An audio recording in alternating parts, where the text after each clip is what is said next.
Toujours avec vous dans le programme du soir sur New World. On se retrouve pour le plateau de regards croisés. Encore 4 sujets à aborder avec nos invités. Aujourd'hui, nous parlerons d'abord de la Russie. Poutine pleure Prigojine.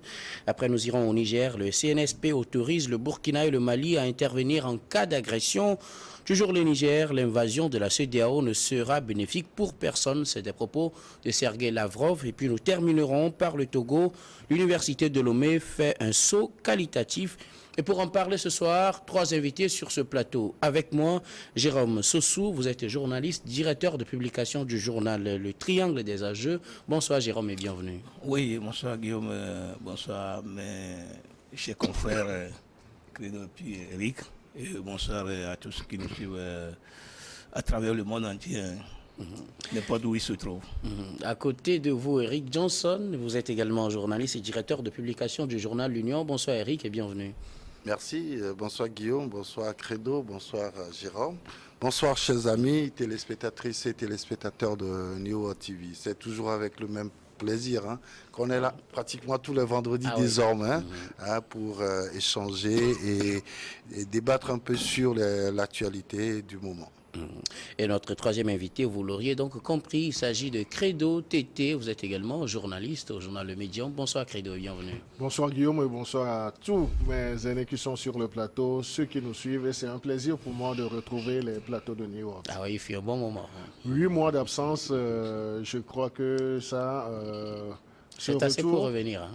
C'est assez pour revenir. C'est assez pour revenir et c'est un plaisir de se retrouver sur ce plateau avec cette émission qui nous permet d'apprendre au jour le jour.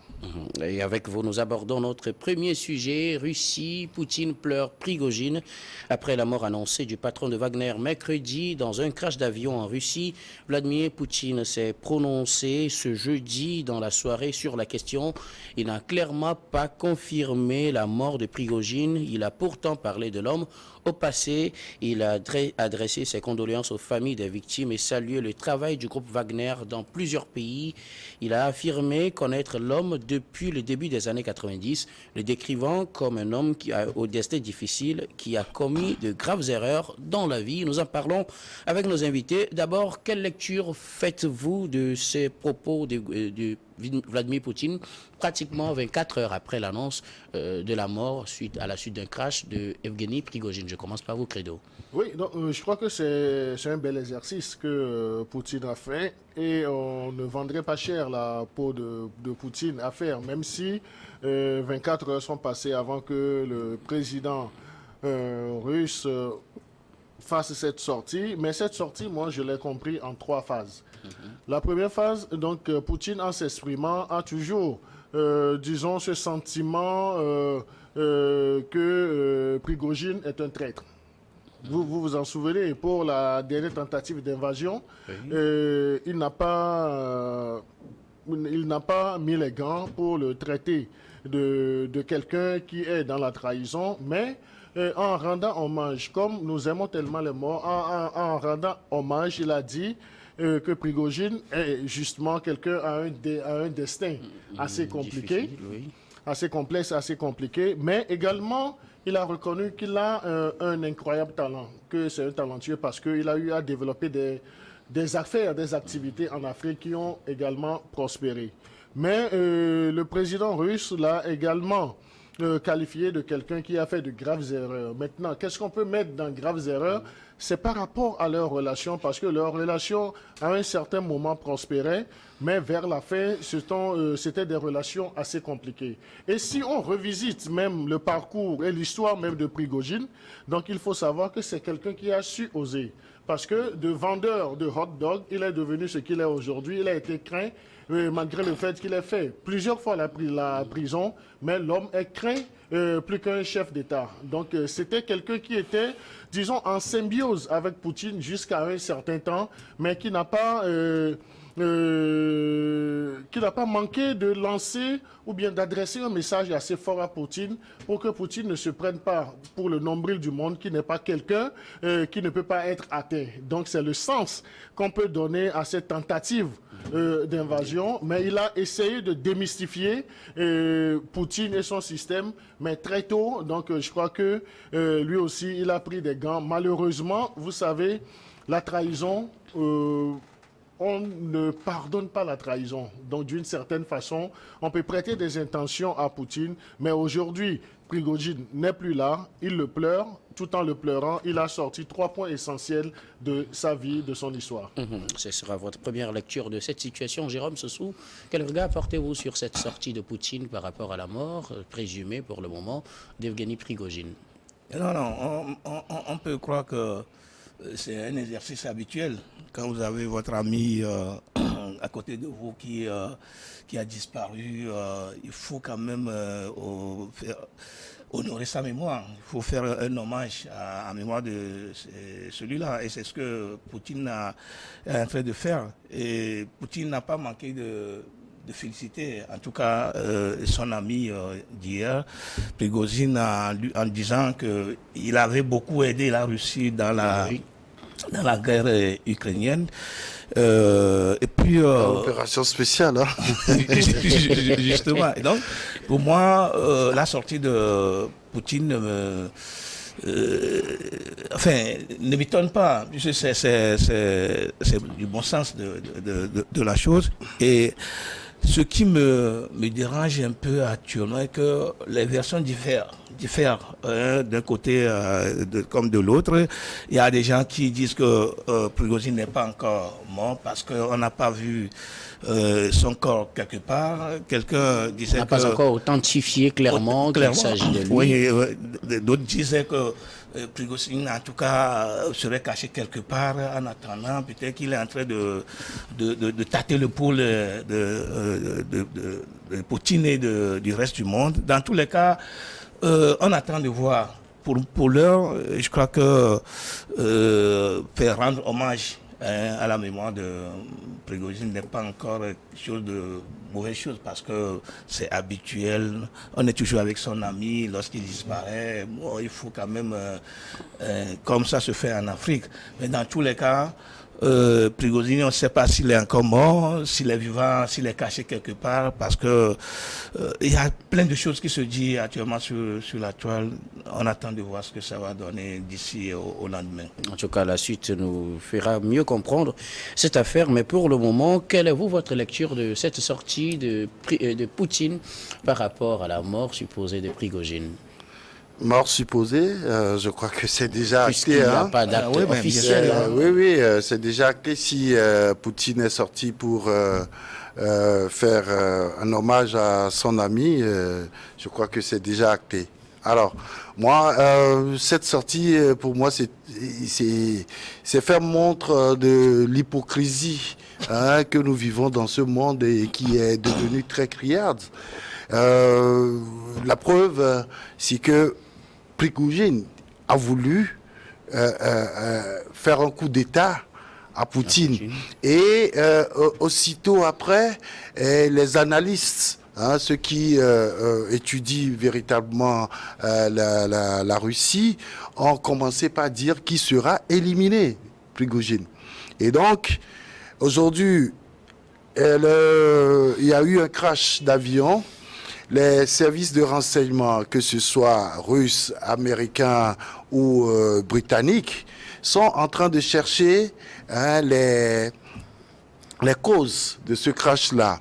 Alors, on est parti d'une lance de roquettes sur l'avion, de missiles, mais après, on découvre que ce n'est pas du tout cela, et on estime qu'il y a eu une explosion à l'intérieur de l'avion que Prigojine avait pris.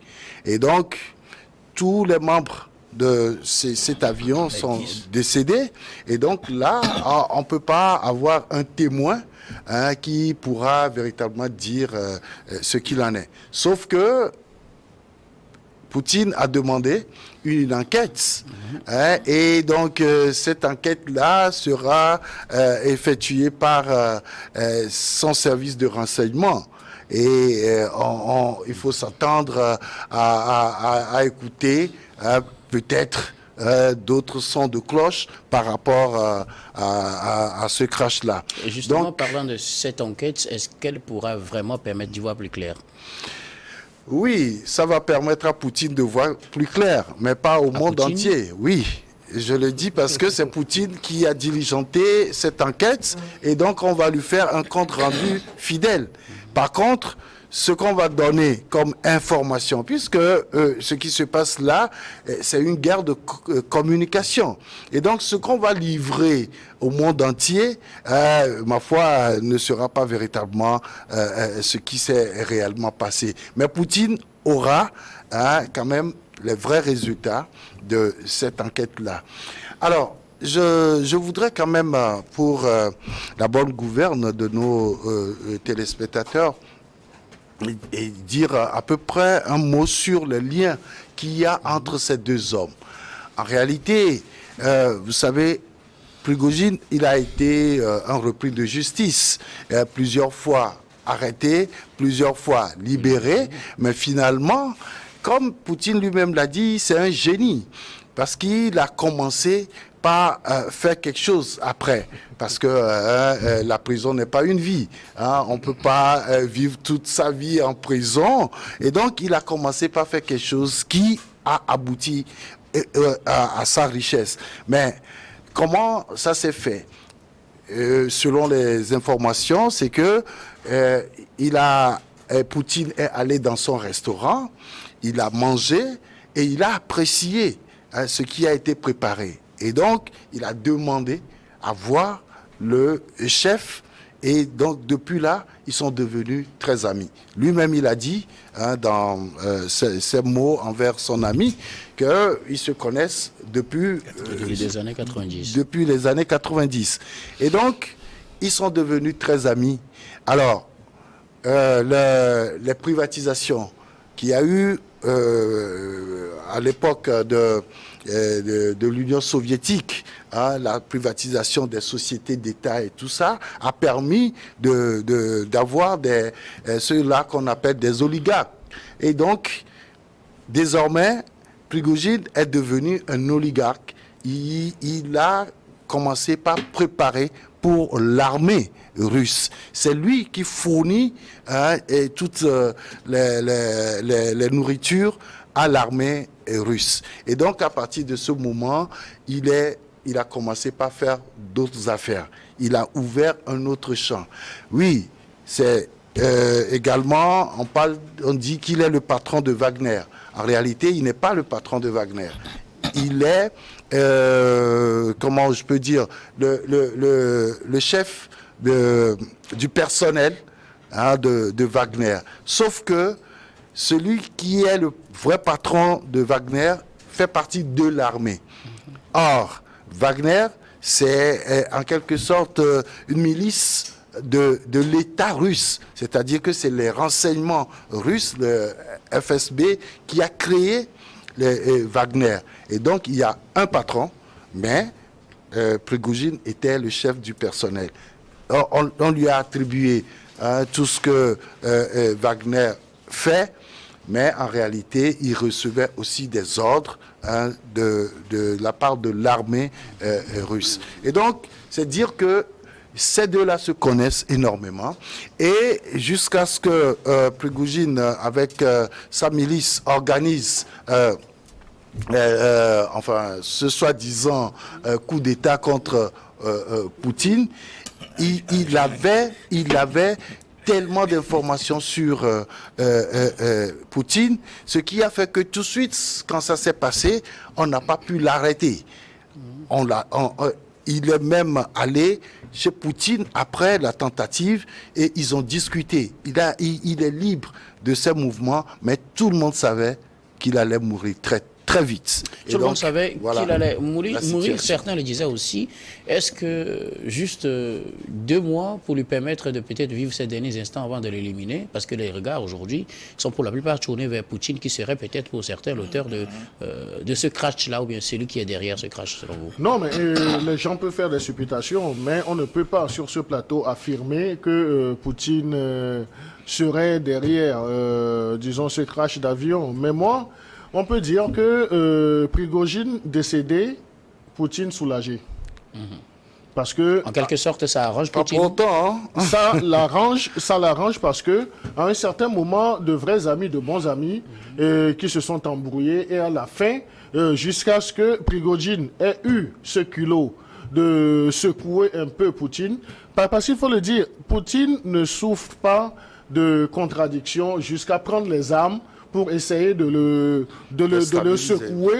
secouer à un moment très important où Poutine défiait même l'OTAN, défiait les Occidentaux, les Américains. Donc c'est une façon pour Prigojine de fragiliser Poutine. Donc ça, Poutine ne va jamais lui permettre cela. Maintenant, est-ce que c'est à partir, disons, de ces analyses qu'on serait tenté, je dis bien qu'on serait tenté de prêter d'intention d'élimination à Poutine. Donc on ne peut pas tabler sur ce plateau. Mais à l'heure actuelle, on peut dire que les pleurs de Poutine sont disons, appréhendés comme un soulagement. Parce que lorsque vous êtes soulagé, vous avez des pleurs. On a des pleurs de tristesse, mais on a également des pleurs de joie. Il a de l'émotion. Non, au-delà de l'émotion, ça, ce sont des pleurs de joie. Donc, c'est en ce sens que j'aurais préféré qu'on assimile ces pleurs à des pleurs de soulagement. Alors, l'enquête annoncée par Poutine, si tant est qu'il y a un complot ou un assassinat déguisé, est-ce qu'elle pourra permettre aujourd'hui au monde entier de savoir tout ce qui s'est réellement passé? Non, je crois que Poutine est dans son rôle, donc il a diligenté l'enquête. Ça, c'est dans la norme. Maintenant, est-ce que les résultats de ces enquêtes seront communiqués au public? Donc, c'est là où je rejoins Eric Johnson. On ne peut pas donner la quintessence. Donc, on peut juste effleurer des pistes, mais nous dire réellement ce qui s'est passé, on ne peut pas. Parce que au-delà de ce crash, on est rentré actuellement dans ce qu'on peut appeler la communication. Et la communication, il y a également ce volet politique. N'oubliez pas que Poutine est sur un autre chantier qui dérange. Donc là, Poutine, en tant que chef d'État, en tant que président de la Russie, il ne peut pas ne pas diligenter, ne pas mettre cette commission d'enquête en place. Donc il l'a fait, quitte à ce que cette commission, après des années, rende sa copie. Maintenant, une chose, si je vous demande de faire même des études de terrain, des sondages pour moi, vous me rendez la copie. Et si je dois communiquer avec mes collaborateurs, je ne vais pas tout vider, je saurai quoi dire pour essayer de calmer les esprits. Mais tout compte fait, c'est déjà bon que Poutine ait diligenté ses enquêtes. Mais il faut, pour l'opinion, qu'on sache réellement ce qui s'est passé. Parce qu'on a dit que l'avion aurait été plombé depuis les soutes. Mais est-ce que c'est la vraie version? Est-ce que ce n'est pas une situation de masquer aussi d'autres choses? Donc je crois que les enquêteurs ont du pain sur la planche et ce n'est pas un travail dont nous aurons les conclusions dans 1 mois, dans 1 an. Donc ça peut prendre des années, mais tout compte fait, c'est confirmé, Prigojine n'est plus là, il est décédé, Poutine est soulagé. Poutine est soulagé. Un dernier mot. Moi, là où j'ai un peu de l'embarras, c'est lorsque Poutine disait que Prigojine a fait des graves erreurs dans sa vie, sans vouloir véritablement dire ce qu'il met dans l'erreur. À ces erreurs-là. Et puis, plus loin, Prigojine lui-même disait qu'il voulait faire de la Russie plus grand en Afrique et permettre à l'Afrique de se libérer de l'OTAN. Mais non, il n'a pas précisé l'OTAN de toute façon. Même si l'intention de Prigojine est de faire grand la Russie en Afrique et permettre à l'Afrique de se libérer, et que Poutine lui-même avait dit qu'il fallait que l'Afrique se libère de ses colons. Et là, j'ai un peu la confusion sur laquelle je ne sais pas Ils ont peut-être la même vision, mais peut-être les méthodes ne sont pas les mêmes. Peut-être oui, mais dans tous les cas, Poutine avait dit que l'enquête, ce ne serait pas pour demain, que ça va prendre du temps. Oui. Et seulement, on ne sait pas si... Enfin, il a dit qu'il va mener strictement cette enquête-là, que ça va prendre du temps, sauf qu'il ne nous a pas encore situé dans le temps. Et on ne sait pas véritablement si ces enquêtes vont aboutir. Et si ces enquêtes vont aboutir, on aura les vrais résultats.